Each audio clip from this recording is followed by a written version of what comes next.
A young woman saved the prince from death, then mysteriously vanished at dawn. The midsummer air shimmered with heat and the sweet tang of crushed grass beneath countless feet. At the edge of Greystone Manor's lawn, where the gravel path turned to packed earth, Annalore Reed stood with her hands folded lightly before her. Her gown, though plain, a faded forest green wool with carefully mended seams, had been freshly pressed. Her dark chestnut hair was coiled into a modest knot at her nape, the edges softened by the rising humidity. No jewels adorned her throat, no powder dusted her skin. Yet she carried herself with a kind of quiet composure that set her apart. The gathering was already in full swing. Servants bustled in discreet lines, carrying silver trays of elderflower cordial and sugared biscuits to tables flanked by the gentry. The shrill laughter of noblewomen trilled over the deeper hum of political talk among the men. A quartet played a lively reel beneath a white canopy, though few dared dance so early in the afternoon. Annalore remained near the edges, neither welcomed nor removed. Her presence, as always, straddled an uneasy middle. She had been invited, if one could call it that, by virtue of her work with Master Hewitt, the village apothecary, whose tinctures and remedies served both tenant farmers and manor residents. Her usefulness granted her a kind of liminal existence. She was familiar, but not one of them. Still, she could feel their eyes. She turned her head slightly and caught the glance of a young squire, bright-cheeked with an untamed laugh, speaking to a lady in a silk gown the color of gooseberries. He gestured subtly in Annalore's direction. A moment later, he said something that made the lady's lips curve in a smile too precise to be genuine. And then, as if drawn by the scent of threat, Lady Calthorne emerged. The mistress of Greystone Manor was an imposing figure, swathed in black silk trimmed with garnet ribbon, her silver blonde hair sculpted into a powdered tower that added another full inch to her already tall frame. She moved with deliberate grace, the click of her heeled shoes rhythmic on the stone path. Annalore lowered her gaze in polite greeting, then turned slightly to move away. "Miss Reed," Lady Calthorne's voice, low and cultured, cut across the lawn. "How charming to see you once again." Several nearby guests turned to look. Annalore paused, slowly pivoting back toward the older woman. "My lady," she said with quiet respect, offering a slight curtsy. "I was just remarking," Lady Calthorne said, folding her gloved hands, "on how striking the resemblance is. Isn't that so, Mr. Hensley?" The squire, caught mid-drink, coughed lightly and nodded, uncertain. Yes, Lady Calthorne. I merely noted that Miss Reed favors one of the portraits in the east corridor. A young lady who was once a maid in this house," Lady Calthorne interrupted smoothly. "Dismissed in unfortunate circumstances." The air seemed to thin. The musicians faltered in their tempo. Annalore felt her chest tighten. She didn't speak. Lady Calthorne turned slightly to face the small crowd that had begun to gather, her voice carrying with effortless authority. "It's strange, is it not, that history should repeat itself in such familiar lines? Of course, such likenesses are rarely coincidence. Blood will have its say, even when born out of wedlock. There it was, delivered with the cold precision of a knife across silk." Annalore stood motionless, the color draining from her face. Her breathing was shallow, but she would not let it break. The silence around her deepened. Even the birds in the hedgerow seemed to quiet. She felt the weight of 100 stares pressing against her skin, some curious, some smug. A few turned away, suddenly interested in the ground. She didn't glance toward Master Hewitt, though she knew exactly where he stood, near the refreshment table, his expression tight with calculation. He had raised her after her mother's death, brought her into his shop, taught her the healing arts. But he was already backing away. When Lady Calthorne caught his gaze, he gave a stiff nod and turned his back. The dismissal was complete. No words had been spoken directly against her, but the meaning was clear. She was the daughter of a disgraced servant, a product of shameful origins, and her presence was now no longer useful, but uncomfortable. The court of opinion had ruled. Annalore did not cry. She stood there until her vision steadied, until the flush in her throat cooled. And then she turned and walked. Not quickly, not with the desperation they might have expected, but with a careful, composed grace across the courtyard, down the slope toward the orchards, and into the woods that bordered the estate.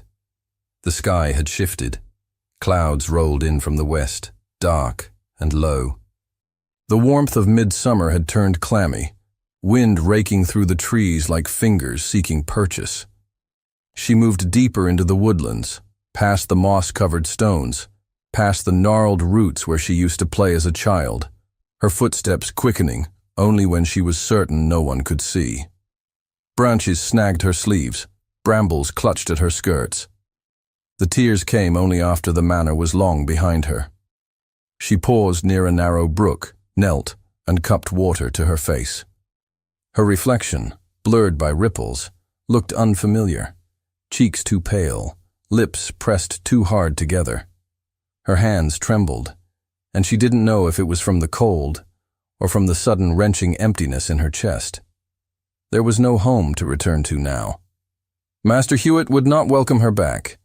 Without his sponsorship, there would be no way to earn a living, no protection from suspicion. In a village bound by patronage, she had no patron. The sky rumbled. Thunder cracked somewhere beyond the hills. Fat drops of rain began to fall, slow and deliberate at first, then in earnest. She pulled her shawl tighter around her shoulders and continued on, no longer caring about direction. She didn't know how long she walked. Time felt suspended, dissolved in the cold breath of the storm. It was only when her foot caught on something beneath the bracken that she stumbled. She looked down, blinking against the rain.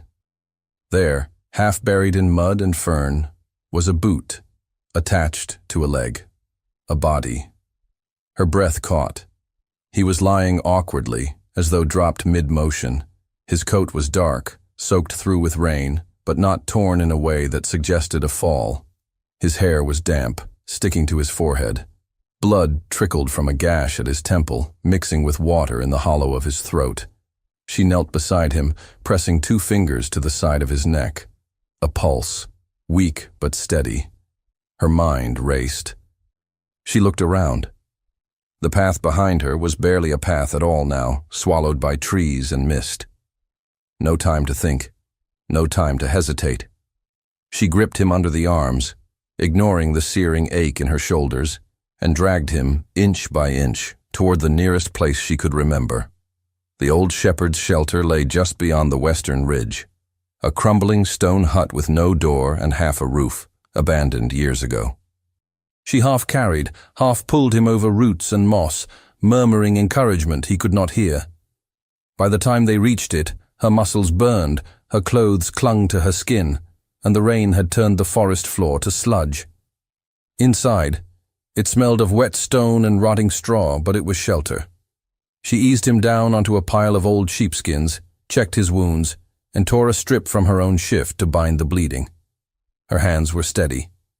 She didn't let herself think about who he was, or what had happened, or why her heart beat so fiercely against her ribs.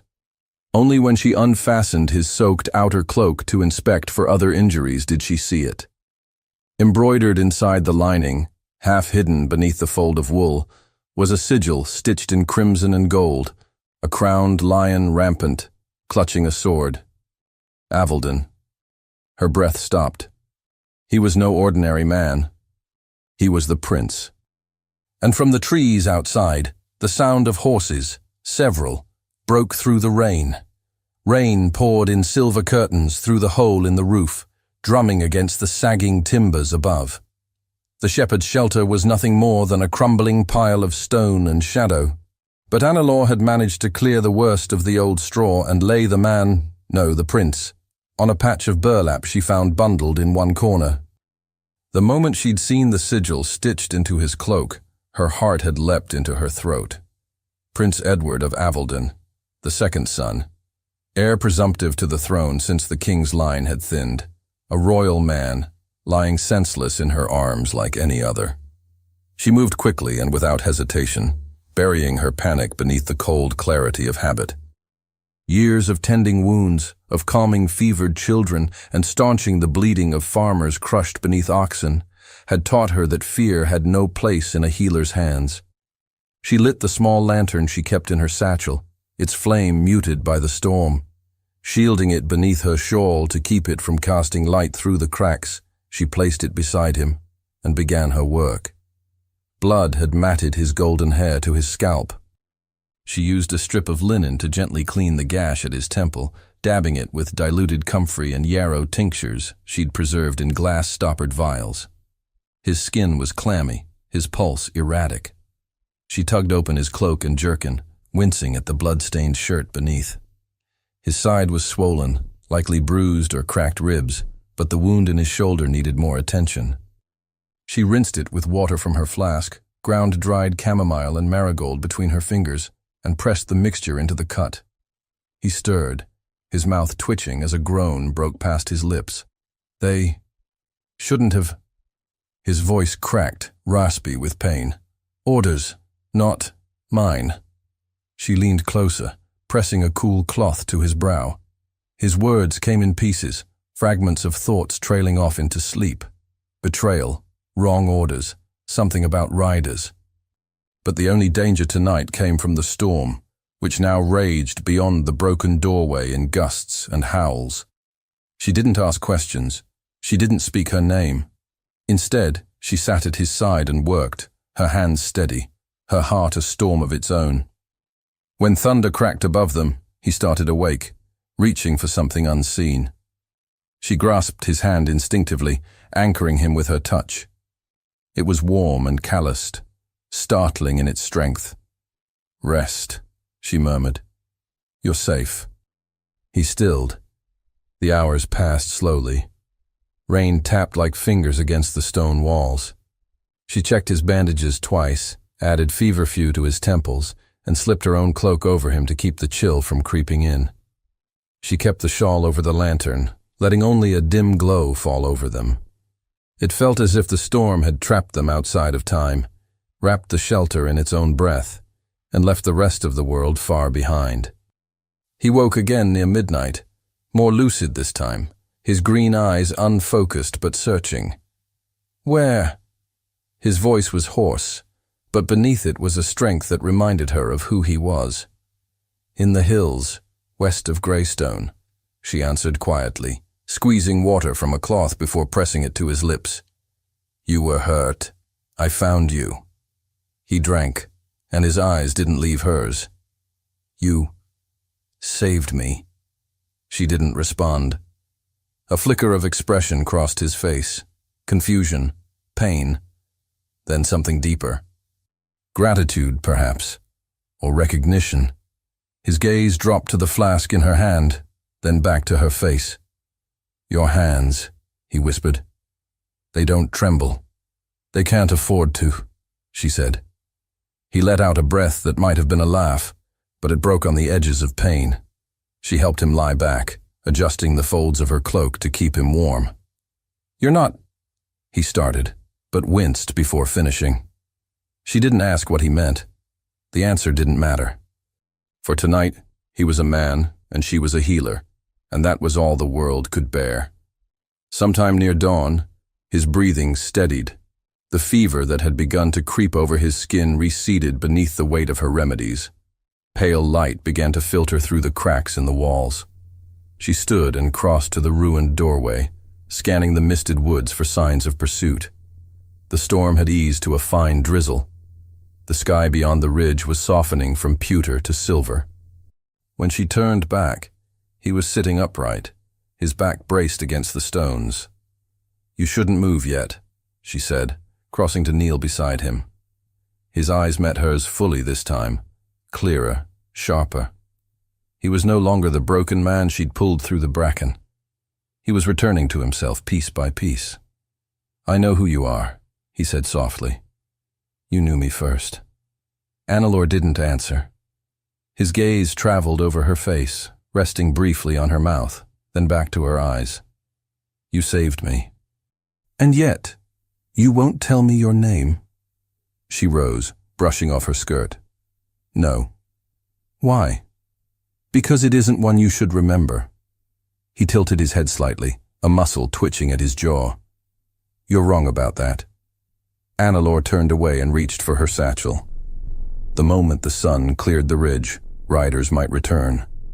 Whoever had left him wounded in the forest would not be far behind for long. And she couldn't be found here. Not with him. She wrapped a strip of linen and folded it into a square. Crossing back to him, she pressed it into his hand. For your wound. The tincture will hold for a few days. Rest until then. He looked down at the cloth, then back up, something unreadable flickering behind his gaze. She hesitated only a second more. Then she stepped toward the doorway, her shoes silent on the damp floor. The scent of lavender lingered as she slipped through the trees. It was nearly midday when a patrol from the Royal Road found Prince Edward, weakened but alive. They recognized him immediately, bundled him into a carriage, and rushed him back to the palace with the kind of alarmed reverence reserved only for those whose blood could never be spilled without consequence. His wounds were tended by royal physicians, his rest guarded by sentries.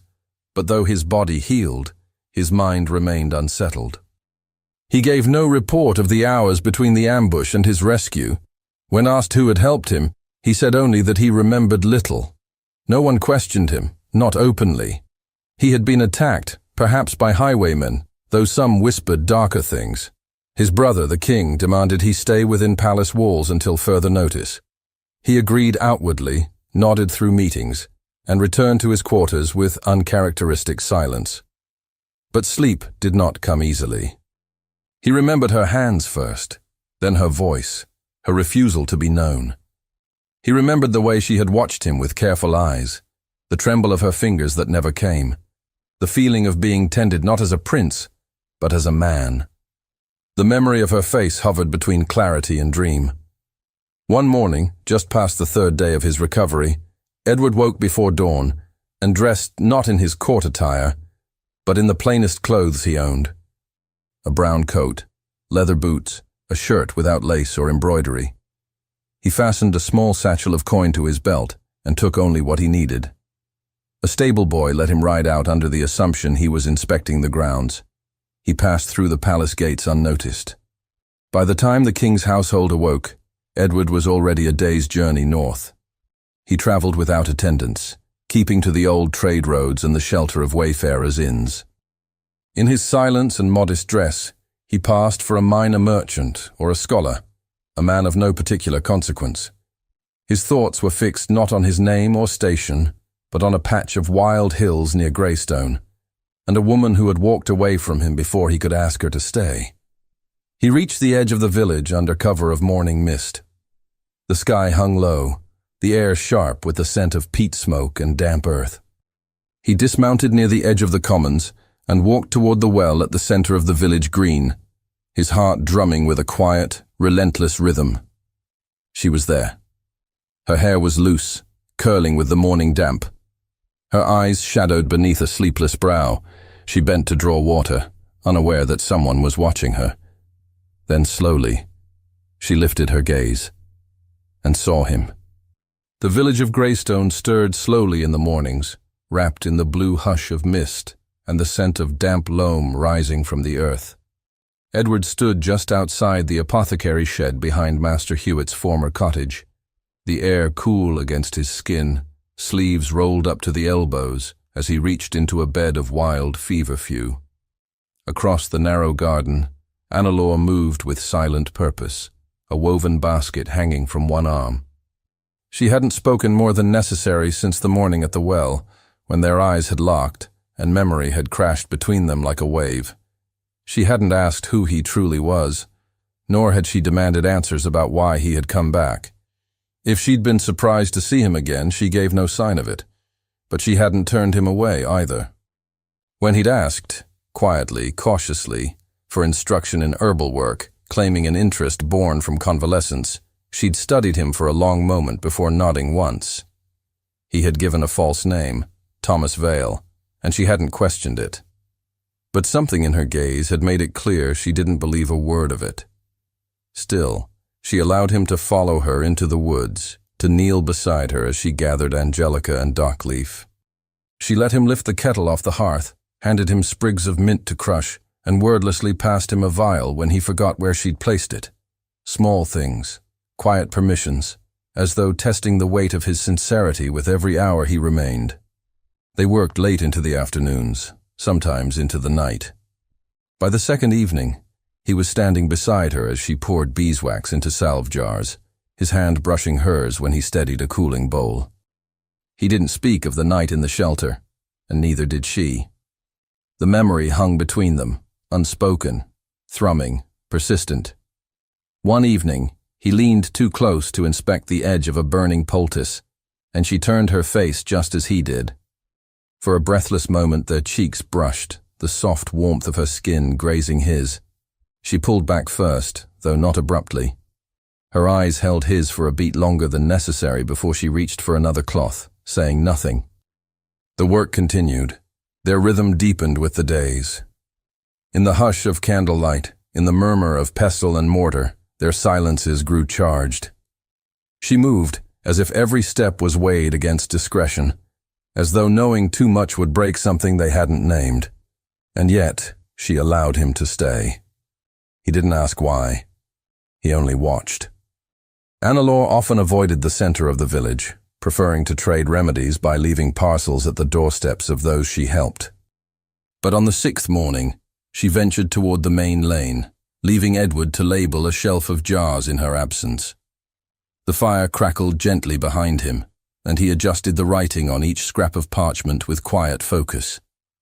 He didn't hear the approaching footsteps until the door opened. She wore black again, not morning black, but ceremonial, dignified, expensive, precise. Lady Calthorne stepped into the cottage as if she owned it, her pale eyes sweeping the room like a hawk surveying a field. She was alone, though her presence filled the space with a cool and pointed disapproval. "You are the man they call Mr. Vale," she said, not as a question, but a statement already stripped of patience. Edward turned, masking his expression. "I am. May I help you?" "You might," she said, walking deeper into the cottage. Her gloved fingers drifted across the rim of a jar. "Though I rather think that depends on your answer to a few delicate inquiries." He didn't respond. Lady Calthorne tilted her head, eyes narrowing slightly. "You are not from here, and yet you've made yourself very comfortable under Miss Reed's roof." The pause lingered. "She is not in need of scandal, you understand. Her situation is precarious enough, and though Greystone is small, it is not without standards." Edward said nothing, but the line of his shoulders tensed. She smiled thinly. "I made some inquiries," she continued. "No parish record of your birth, no family in Cumberland or Yorkshire, and your manner, Mr. Vale, is not quite the manner of a tradesman's son." Edward met her gaze squarely. "Perhaps not, but I don't believe Miss Reed requires your protection." "No?" Lady Calthorne moved to stand directly before him. "Then allow me to offer you something else, a solution." She leaned forward slightly. "I am prepared to see to your return to court, quietly and with discretion. I'll make the necessary arrangements for travel. In exchange, you will remove yourself from Greystone without delay. If you're worried about reputation, there will be no whispers, no consequences. And for your cooperation, you'll be favorably placed. I know several young women of good family who would be pleased to meet a man of adaptable background." He didn't answer. Her smile sharpened. "Miss Reed is of no consequence, Mr. Vale.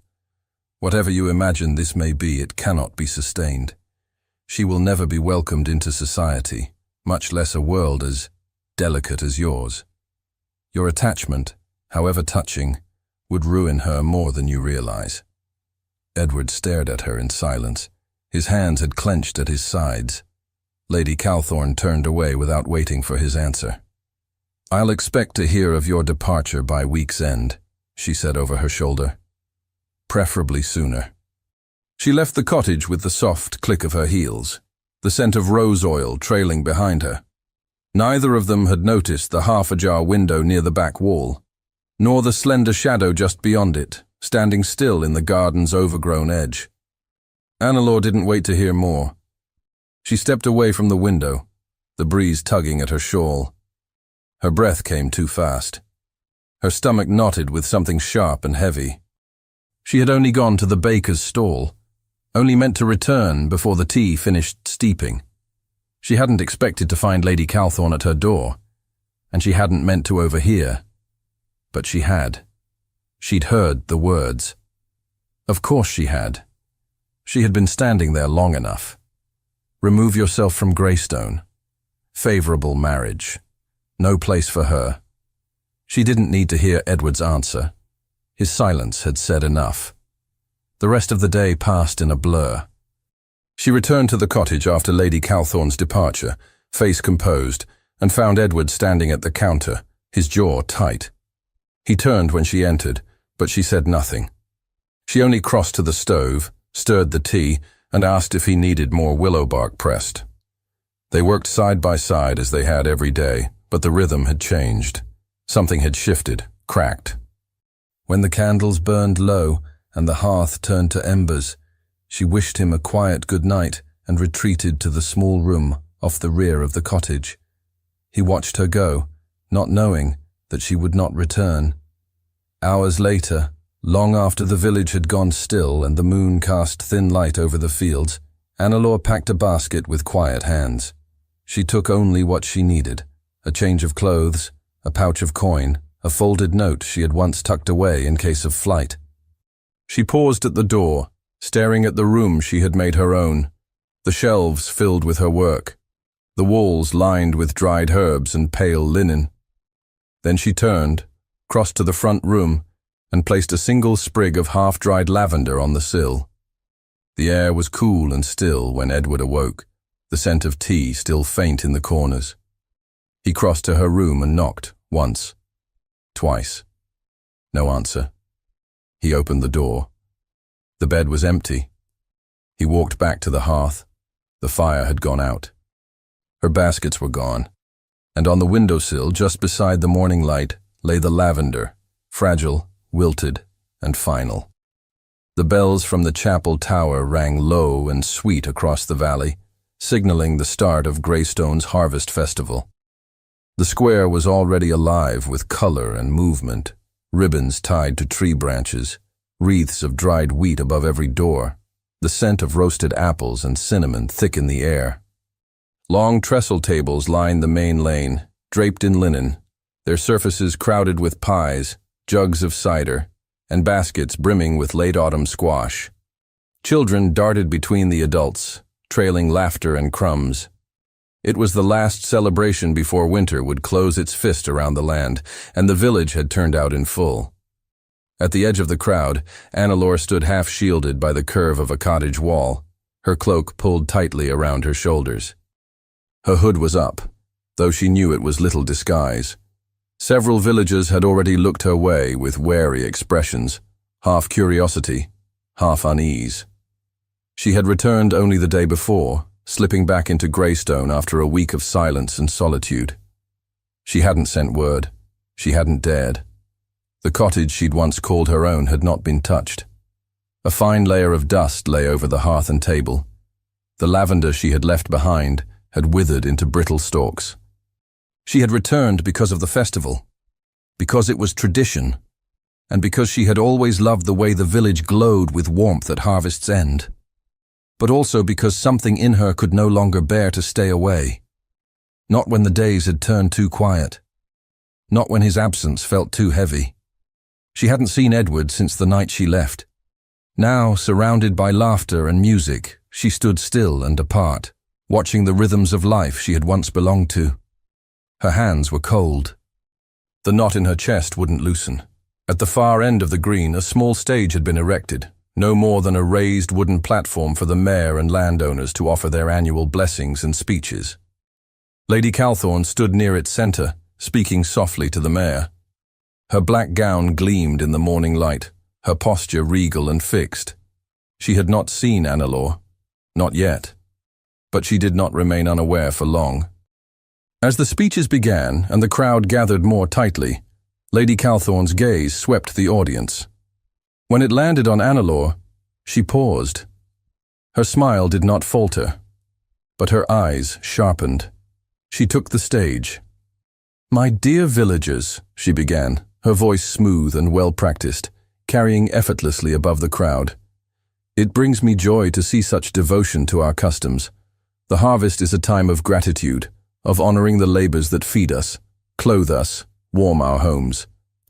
And it is a time of cleansing, the land of rot, and the village of what might corrupt it." Annalore's breath caught. Lady Calthorne stepped forward. "Which is why, before we dance and feast, it is my duty to speak plainly, on a matter of concern to us all." A hush fell. The air shifted. Somewhere behind Annalore, a child let go of a ball of yarn that bounced away unnoticed. "I refer," Lady Calthorne continued, "to the presence of one Annalore Reed, a young woman of uncertain origin, who has, until recently, made herself a fixture in this village, under the protection of those who perhaps did not see fit to question her lineage or her intent." Murmurs rose, tentative at first. Lady Calthorne's voice grew harder.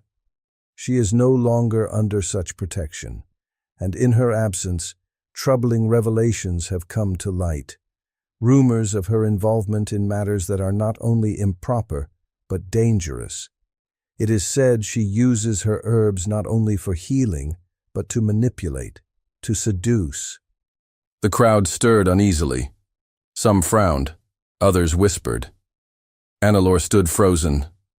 "Indeed," Lady Calthorne said, letting the silence stretch.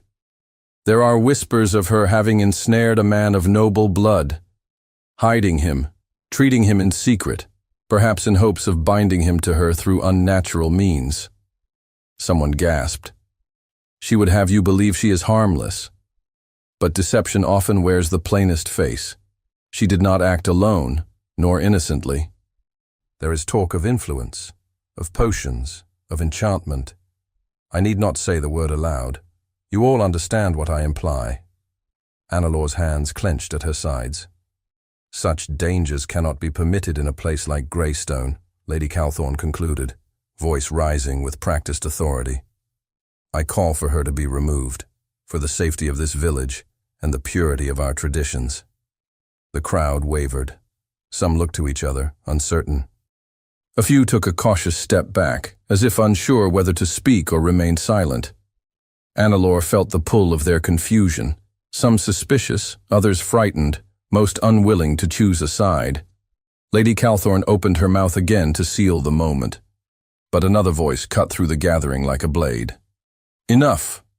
It was not shouted, it was not theatrical, but it rang with such clarity and command that every head turned. A man stood at the base of the platform, coat damp from travel, boots dusted with the road. He removed his tricorn hat slowly, the wind catching at the ends of his hair. When he raised his face to the crowd, there was no hiding who he was. Gasps rippled outward. Prince Edward. Lady Calthorne went rigid. He climbed the steps of the platform without haste. When he turned to face the crowd, his gaze was steady, his voice calm and unmistakably royal. "There will be no exile," he said. "There will be no accusations made without truth." He looked down at Lady Calthorne. "And there will be no more slander spoken about a woman who risked everything to save my life." The villagers stood in stunned silence. Edward turned to them. "You know me now. But you do not know what she did. When I was wounded and hunted, it was Annalore Reed who found me. She could have turned away. She could have taken her safety and left me to die. Instead, she carried me, bleeding, fevered, half-mad, to shelter. She bound my wounds, stayed with me through the night, and never once asked who I was or what she might gain." The crowd was still. "She asked for nothing, not favor, not protection, not even a name." His voice softened. "She is the reason I stand before you today, and I have not forgotten her strength, her dignity, or the way she walked away from me before I could even thank her." His gaze swept the crowd again. "I have returned not as a prince in search of allegiance. I have returned because I could not forget her, because I would not let silence steal what I should have spoken long ago. He turned toward where she stood at the edge of the crowd. "Annalore Reed," he said, "you are not beneath me. You are not unworthy. You are the most courageous person I have ever known, and I would rather stand beside you, despised by society, than return to a life without your presence in it." The silence held. Then, one by one, the villagers began to shift, turning toward her. She stood still, eyes wide, lips parted. Her breath trembled in her chest. Edward stepped down from the platform and extended his hand. The world narrowed. She could feel every heartbeat in her ribs, every pair of eyes watching. His hand was open, waiting. She did not move right away, but then she did. She stepped forward. The crowd parted. She walked until she reached him. She did not take his hand, not yet. She looked into his face and saw nothing hidden, no pretense. Only the same gentleness she remembered from the stormy night in the shepherd's hut. She placed her hand in his. He curled his fingers around hers with quiet certainty. "We will leave Greystone," he said, his voice low but sure. "Together." Her answer was the way she nodded once, not with hesitation, but with finality. Behind them, the square remained suspended in stillness. And as they turned toward the road ahead, the clouds overhead began to darken. The Palace of Avildon rose pale and sharp against the late autumn sky, its marble towers untouched by the soot of the city below. The royal court gathered in the Hall of Chambers that morning, in a hush of anticipation, murmurs passing between noblemen in powdered wigs and silk cuffs, their whispers winding through corridors like smoke. News of Prince Edward's arrival, accompanied by a woman of unknown name and unacknowledged blood, had already seeded scandal among the court. Annalore stood beneath the high arched windows, her hand wrapped tightly in Edward's. She wore no jewels, no brocade, only a simple gown of dove-grey wool and a travelling cloak fastened at the throat. Her hair had been pinned up with care but lacked the powdered curls and ribbons of courtly fashion. Her expression, however, was steady. She had known this moment would come, and she had not come to beg. The king sat at the end of the chamber in a high-backed carved chair, its dark wood gleaming. He was not a cruel man, nor quick-tempered, but his gaze carried the weight of a crown grown heavy with time. His silvered hair was tied back with a black ribbon, his ceremonial sash draped over his coat of state. As his eyes landed on Annalore, something passed across his face: curiosity, wariness, disappointment. Edward bowed, but not deeply. "My lord," he said, his voice even, "I have come to speak plainly." The king's brow lifted a fraction. "So I gather. I will not marry by arrangement. I will not bind myself to bloodlines that serve the throne, but mean nothing to me. I have found the woman I choose to stand beside, and I will not give her up to satisfy protocol." "Then you forget yourself," the king said, his voice cold but calm. "You speak as if your life is only yours. You were not raised for freedom. You were raised for duty." "I was raised in a lie," Edward said. A quiet ripple moved through the assembled lords. The king's expression darkened. "Tread carefully." Edward's jaw tightened, but he did not look away. "I have proof. Letters, court records, testimonies from within the chapel registry. I found them in the archives under the East Wing, buried but not destroyed. My mother and father were never wed. Their engagement was declared, but never fulfilled." The words struck the court like a crack of thunder. Edward stepped forward, drawing a folded sheaf of papers from his coat. "I have no rightful claim to the throne. I never did. What I have held was an illusion, supported only by silence. I am not your heir. I am your brother. Nothing more." The king remained still. His fingers closed around the arms of his chair, knuckles pale. A long silence followed, broken only by the distant chime of the tower clock. "And this discovery," the king said at last, "you now present as freedom. I present it as truth." Annalore stood still beside him. her spine straight, her breath shallow. Her heart pounded, but she held herself as she always had, in quiet defiance of every gaze that sought to reduce her. The king's eyes shifted to her again. "And this woman," he said, "this healer, this village girl, what is she to you, now that you are no longer bound by succession?" Edward looked down at Annalore, and something softened in his face, not hesitation, certainty. "She is everything." A sharp murmur rose from the courtiers, but no one stepped forward to interrupt. "She is the one who saw me not as a prince or a pawn, but as a man worth saving. She is the one who gave without asking, who walked away when she had nothing. And she is the one I choose, not as a symbol, not as a subject, but as a partner." The king looked at his brother for a long moment. Behind him, a court scribe had begun taking notes in the corner, the scratch of his quill faint but persistent. "You would throw away your title," the king said quietly, "for love. I would throw away a lie for a life worth living." The king exhaled, the sound heavy in the still chamber. "Then go. I release you from courtly obligation. I release you from succession. You will have no income, no estates, no voice in council." "I never asked for any of it," Edward replied. "And you," the king said, turning once more to Annalore, "you will not be received at court." She inclined her head with composure. "I did not come to be received." The king stood, the fabric of his coat falling in rich folds. "Then may your life be as simple and contented as you seem to believe it will be. Go from here in peace, but do not return."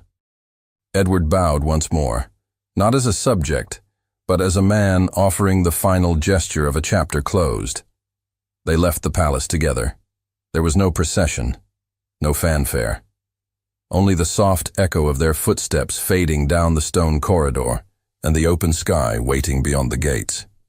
They returned to the north, where the land rose wild and windswept, and the sea spoke in whispers along the cliffs.